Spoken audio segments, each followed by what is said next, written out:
कुछ दिन पहले मैंने कहा था कि हमारी सरकार के अगले टर्म तीसरे टर्म में भारत दुनिया की तीसरी टॉप अर्थव्यवस्था बनेगा।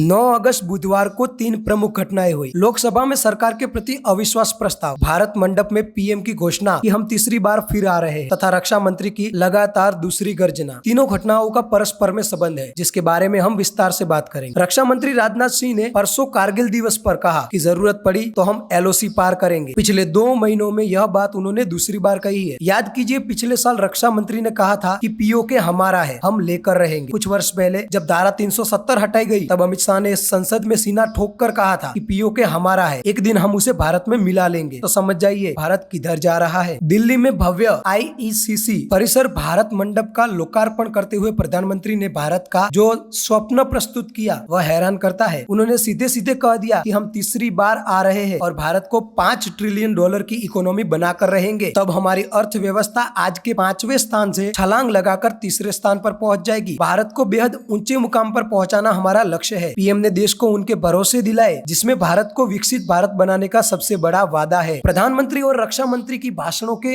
एक साथ चर्चा के पीछे हमारा उद्देश्य नई सदी के तीसरे दशक वाले भारत का दर्शन कराना है। हमारा विपक्ष जहां संसद के कामकाज रोकने और अविश्वास का प्रस्ताव लगाने में व्यस्त है, वहीं प्रधानमंत्री इस सबसे बेखबर होकर देश को विश्व की तीसरी अर्थव्यवस्था बनाने के रास्ते पर चल पड़े हैं। मोदी जी ने जिस आत्मविश्वास से कहा कि हम तीसरी बार वापस आ रहे हैं, उसी आत्मविश्वास से रक्षा मंत्री बार बार एलओसी पार करने तथा चीन पाकिस्तान के साथ एक मुकाबला करने की बात कर रहे हैं। भारत का यह साहस और यह ऊंची उड़ान यह कह रही है कि जिन्हें अंदरूनी मामलों में उलझे रहना है वह उलझे रहे। भारत के सपने तो आकाश चढ़ रहे हैं। खैर, लोकतंत्र है तो विपक्ष भी मजबूत चाहिए। अब यह विपक्ष यदि डॉट वाला इंडिया हो तो भी कोई बात नहीं। देखिए, प्रधानमंत्री मणिपुर चर्चा पर संसद में नहीं आए थे। अब विपक्ष ने आत्मविश्वास प्रस्ताव लाकर बड़ा दाव चल लिया है। अब तो मोदी जी को संसद में आना ही पड़ेगा। अच्छा है यदि विपक्ष शक्तिशाली बने, लेकिन विपक्ष को घृणा से भरा हुआ और घोर व्यक्तित्व नफरत वाला विपक्ष नहीं होना चाहिए। यही बात सत्ता पक्ष पर भी लागू होती है। सत्ता को भी किसी एक के प्रति नफरत नहीं पालनी चाहिए। हाँ, रणनीति बनाइए, श और मात भी दीजिए, लेकिन दुश्मनी मत पालिए। दुर्भाग्य से सोनिया राहुल के हाथों से सत्ता फिसलते ही शुरुआत कांग्रेस ने की थी। अब जवाब उधर से मिल रहा है तो संभलने के बजाय डॉट वाला इंडिया बनाने का प्रयास चल रहा है। तो आपका क्या कहना है? क्या विपक्ष की ये हरकत उन्हें और नीचा दिखाएगी? अपनी राय हमें कमेंट में जरूर बताएं और वीडियो पसंद आया हो तो वीडियो को लाइक करें, ज्यादा से ज्यादा शेयर करें और चैनल को अभी सब्सक्राइब करें। धन्यवाद।